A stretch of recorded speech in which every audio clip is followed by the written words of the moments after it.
Ya, Dr. Indro, Anda sebagai ahli virologi, Anda melihat karakteristik daripada virus corona ini seperti apa, dokter? Jadi jika kita ingin berbicara mengenai virus, kita harus melihat selalu kembali ke struktur virusnya. Struktur virus corona ini adalah virus, kemudian di bagian luarnya terdiri dari lapisan glikoprotein dan protein yang akan hancur oleh segala macam pelarut lemak, mulai dari sabun, deterjen, pembersih pakaian, dan lain-lain. Meskipun sifat penyebarannya sangat cepat sehingga sangat adaptatif untuk bisa dia masuk ke tubuh manusia, tapi dia akan sangat mudah dihancurkan di luar tubuh manusia. Sementara di bagian dalam tubuh manusia sendiri, kita memiliki sistem kekebalan yang diperantarai oleh sel memori, sehingga jika kita terinfeksi, maka kita akan mengembangkan kekebalan kita sendiri dalam waktu 7 hari dan 14 hari kemudian kita akan berangsur-angsur pulih kembali. Kalau Anda melihat bahwa banyak sekali pasien yang dinyatakan positif ataupun PDP misalnya ya, adalah mereka yang berusia lanjut ataupun 50 tahun ke atas misalnya, bagaimana Anda melihat ini? Nah, pertama kita akan berbicara dua hal. Yang pertama adalah mengenai status positif. Sebelum nanti kita akan berlanjut ke high risk group. Status positif yang harus diketahui adalah sifat status positif ini tidak bersifat statis. Jadi bukan sekarang kita dinyatakan positif sampai 1 tahun ke depan kita tetap positif. Salah sama sekali. Sifat positif di situ, pernyataan positif di situ, itu adalah status yang dinamis. Hari pertama kita terinfeksi akan terdeteksi positif. Hari ke-6 kita terdeteksi akan terdeteksi positif. Tapi sesudah itu dimulai dari hari ke-8, ke-10, sampai ke-14 kita akan berubah statusnya menjadi negatif. Itu yang terjadi pada pasien nomor 1, 2, dan 3, di mana mereka masuk pada saat awal, terdeteksi, diinfeksi awal, terdeteksi positif. Dan kemudian 16 hari kemudian mereka terdeteksi negatif, dan mereka bisa kembali lagi ke rumah masing-masing dalam kondisi yang sehat. Nah, kemudian kita akan berlanjut mengenai yang usia lanjut tadi, high risk group. 1, yang usianya lanjut. Secara statistik memang akan lebih banyak yang terkena buat orang-orang berusia lanjut. Yang kedua, dengan komplikasi penyakit yang akan menyebabkan kesulitan untuk memproduksi antibodi dalam melawan virus. Dan yang ketiga adalah orang-orang yang memiliki gangguan saluran pernafasan sebelumnya. Misalnya seperti TBC atau misalnya bronkopneumonia kronis, sehingga sebelum dia mengalami penempelan antara virus dengan reseptornya, saluran pernafasannya sudah mengalami kerusakan dan akan bertambah parah. Nah, orang-orang yang ada di dalam high risk group ini yang seharusnya merupakan prioritas untuk dirawat di rumah sakit. Karena akan mengacu kepada gangguan pernafasan dan akan mengacu kepada kegagalan bernafas. Sekali lagi, high risk group yang seharusnya dirawat di rumah sakit. Tapi kalau ini terjadi pada manusia dengan sistem kekebalan yang normal, atau dengan kemampuan mengembangkan antibodi yang normal, seperti kebanyakan manusia, seperti 97% pasien yang kemudian bisa menjadi negatif dan kemudian menjadi sembuh, maka kita bisa melakukan perawatan kesehatan secara mandiri. Perawatan kesehatan secara mandiri seperti yang dialami oleh pasien 1, 2, dan 3 yang hingga akhirnya negatif. Ini tadi Anda mengatakan virus ini positif berarti dinamis. Artinya di hari-hari sehingga menuju ke hingga hari ke-16, selain dia melakukan kekebalan sendiri, apa yang biasanya dikonsumsi? Mungkin vitamin atau olahraga atau yang lain sebagainya, dokter? Oke. Kita akan melihat dua hal di sini, bahwa setiap virus, setiap penyakit selalu ada di dua lokasi. Yang pertama ada di dalam tubuh, yang kedua di luar tubuh.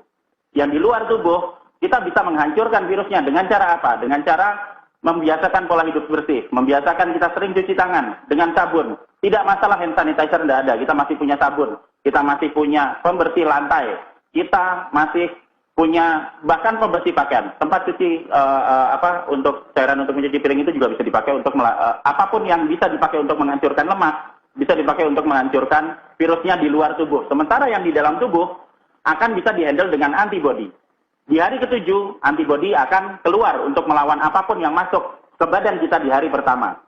Dan produksi akan meningkat sampai hari ke-14. Dan jika kita memberikan vitamin E dan vitamin C 1 butir sehari, maka antibodi kita akan naik 2 sampai 3 kali lipat dari produksi antibodi yang biasa diproduksi oleh tubuh kita. Sehingga apa? Semakin banyak antibodi, semakin cepat diproduksi, maka virus akan semakin cepat disingkirkan dari dalam tubuh kita. Itu yang terjadi pada pasien nomor 1, 2, 3, dan mungkin sekarang sedang terjadi proses kesembuhan untuk jutaan manusia yang ada di Indonesia saat ini. Bahwa vitamin E dan vitamin C, dok ya, artinya ini juga efektif dan juga cukup efisien ketika dikonsumsi bagi kita yang sehat. Memperbanyak mengkonsumsi vitamin E dan vitamin C, begitu dok?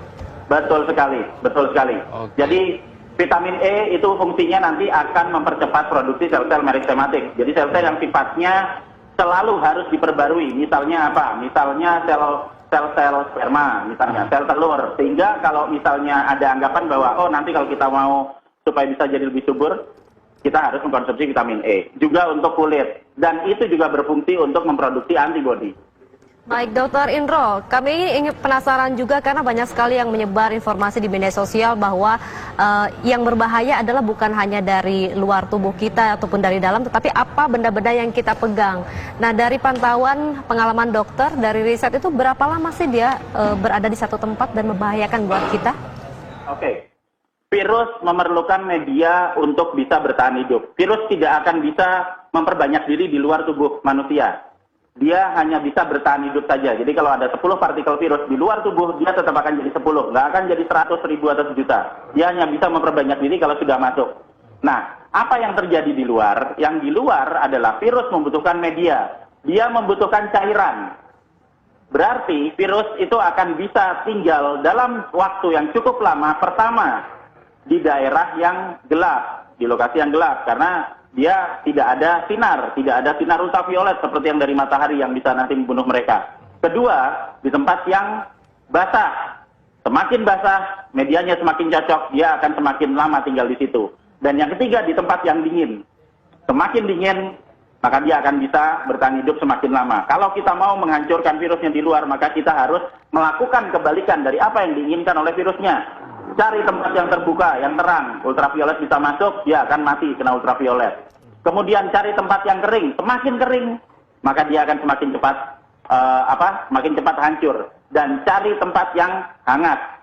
Semakin hangat, maka dia akan semakin cepat juga untuk hancur. Di luar itu, kita masih bisa menghancurkan protein permukaan yang ada di permukaan virusnya dengan cara melakukan semprotan desinfektan. Jadi kalau misalnya kita bisa membuat semprotan pelarut lemak sendiri gitu.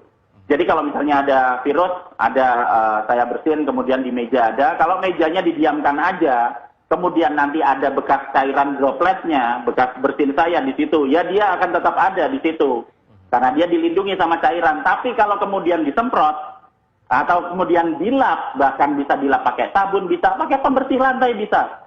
Pakai apapun yang kita pakai sehari-hari di dalam rumah tangga kita, itu bisa. Nah, begitu kita lap, tunggu 3 menit, dia hancur semuanya. Kalau nggak dibersihin, ya akan bertahan lama. Kalau dibersihin, 3 menit hancur. Nah, itu berapa lama, Dokter Indro? Ketika kita ada orang bersin ataupun orang batuk, yang itu mungkin tidak ditutup, dan kita tidak segera mengelapnya langsung, itu berapa lama bertahan si virus itu, Dok? Tergantung di kondisi lingkungan. Kalau kondisi lingkungannya tambah jorok, nggak pernah dibersihin, yang dari kemarin-kemarin biasanya nggak pernah dibersihin, ya dia akan bertahan lama. Jadi yang jadi permasalahan di sini adalah bukan seberapa lama virusnya bisa di situ, tapi seberapa ingin kita supaya virusnya itu cepat hancur. Kalau kita ingin virusnya cepat hancur, secepatnya dibersihkan, secepatnya dilap, secepatnya kita melakukan pola hidup bersih.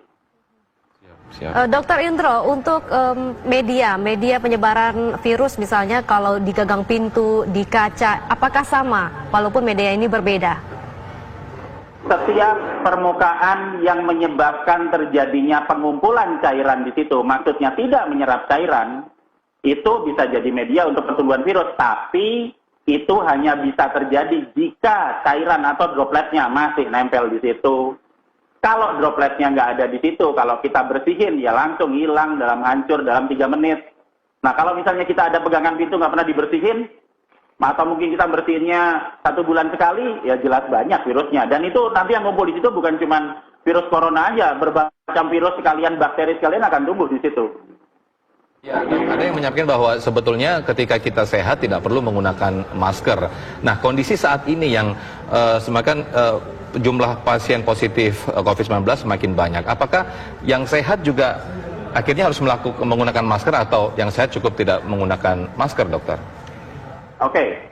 Pemberian masker ini adalah opsional. Pemakaian masker opsional. Kalau kita mau memakai masker, oke, kita bisa memakai masker. Tapi yang paling utama pemakaian masker adalah untuk orang-orang yang sudah terlanjur sakit dan terpaksa keluar. Kenapa? Karena sumber penularannya itu kan dari bersinnya. Jadi harus ditahan dari sumber awalnya supaya bersinnya nggak melebar kemana-mana. Nah, sementara kalau misalnya kita yang sehat, apakah kita harus pakai masker? Kalau mau pakai, nggak apa-apa, nggak masalah. Tapi coba dibayangkan jika ada orang yang terinfeksi misalnya, kemudian bersin dekat kita, dan kita pakai masker. Masker akan melindungi hidung kita dari percikan dropletnya. Tapi kalau dropletnya kena ke baju kita, kemudian nanti pas waktunya kita mau ganti baju, kita ngangkat lagi bajunya ke atas dan kemudian kena hidung kita, ya sama aja. Sehingga yang diperlukan apa? Yang diperlukan adalah bagaimana caranya supaya kita meminimalisir resiko sebaran droplet dari orang yang kemungkinan terkena ke badan kita. Dengan cara apa? Ya kita menjaga jarak. Social distancing itu cukup efektif karena kita tahu droplet dia menyebar di radius 1,5 meter. Ya kalau misalnya ada yang kira-kira sakit kemudian bersin, ya kita cari jarak lebih dari 1,5 meter, 2 meter bisa. Tapi kalau misalnya ternyata kita tidak sakit dan dalam kondisi sehat, ya menurut saya tidak ada masalah apa-apa. Ya dok, sekarang kan sedang digalakan orang untuk bisa membuat sendiri hand sanitizer. Bagaimana, apa saja kandungannya yang aman, atau kembali yang Anda katakan tadi, cukup pakai sabun tangan ataupun sabun mandi saja? Yang mana yang bagus ini dok? Oke, kembali lagi ke situ. Kita akan kembali ke sifat virusnya. Sudah banyak sekali penelitian, kita juga bisa browsing jurnal yang ada, bahwa glikoprotein itu akan hancur dengan banyak pelarut lemak. Mulai dari sabun biasa, mulai dari sodium, natrium hipoklorit yang ada di pembersih pakaian, itu juga bisa. Terus kemudian mulai dari cairan fenol atau kresol yang ada di pembersih lantai, itu semuanya bisa dipakai. Jadi kita tidak usah terlalu terpaku pada bahwa harus ada satu macam produk ini atau harus ada satu komponen tertentu yang bisa dipakai untuk menghancurkan virusnya. Hampir semua pelarut lemak bisa dipakai. Dan jika kita ingin mempelajarinya lebih lanjut, ayo kita sama-sama mempelajari. Di situ ada ratusan sekali jurnal yang bisa dibaca mengenai efektivitas dari setiap konsentrasi pelarut lemak yang ada untuk membunuh virus beramplop termasuk COVID-19. Berarti saya konfirmasi lagi, tidak harus mesti mengandung alkohol ya Pak? Artinya bahkan sabun pel sendiri ketika dicuci untuk digunakan untuk tangan masih aman begitu ya Pak ya? Betul sekali, betul sekali. Tidak harus alkohol. Kalau ada ya bagus, kalau tidak ada nggak usah khawatir. Kita bikin sendiri, pakai sabun bisa. Kita bikin sendiri bahkan pakai cairan pelarut buat untuk nyuci piring itu kan jelas dia bisa untuk melarutkan lemak. Diencerkan ya kita pakai sendiri juga bisa dipakai. Sama sekali tidak masalah. Baik. Dokter Indro, pertanyaan berikutnya adalah ketika seseorang dinyatakan misalnya dari positif kemudian negatif, tapi tiba-tiba ada positif lagi. Ini terjadi di beberapa negara, dok. Apa yang menyebabkan demikian? Oke, sekarang kita tadi sudah mempelajari mengenai dinamisme dari status virus di dalam tubuh kita. Pada saat kita terkena pertama kali, maka hari pertama, kedua, ketiga, keempat, kelima, mungkin kita terdeteksi positif. Kenapa? Karena masih ada virusnya di dalam tubuh kita. Kemudian di hari ke-7 antibodi mulai diproduksi, masih mungkin terdeteksi positif. Tapi pada saat antibodi sudah mulai dikeluarkan untuk nanti menetralkan virus yang ada di dalam tubuh kita, maka status kita dalam waktu 2 minggu akan berubah menjadi negatif. Nah, sekarang pertanyaannya, jika orang yang sudah pernah terkena infeksi virus kemudian keluar lagi dari rumah dan jalan-jalan menuju ke keramaian, dan di mana di keramaian itu ada sangat dimungkinkan terjadinya paparan virus, pertanyaannya apakah kalau ada orang yang sudah pernah terkena virus, kemudian dia keluar, apakah dia bisa terkena paparan virus lagi? Jawabannya ya, bisa kena. Tapi orang yang sudah pernah kena dan dia sudah memiliki data di sel memori yang kemarin dimasukkan dalam waktu 7 hari, jika terkena kembali, maka antibodinya akan keluar dalam waktu hanya 24 jam, bukan 7 hari. Sehingga orang yang akan terkena kembali, reinfeksi kembali, jika diambil positif, ya benar positif. Hari pertama, hari kedua diambil positif, benar positif. Hari ketiga, keempat, kelima dia sudah negatif. Jadi, baik, Dokter Indro, penyebab orang yang ketika dinyatakan positif lebih berbahaya ketika dia punya histori penyakit yang misalnya pneumonia atau hipertensi, ini risikonya jauh lebih tinggi, betul demikian dok? Betul, makanya mereka termasuk ke dalam grup dengan resiko tinggi, high risk group.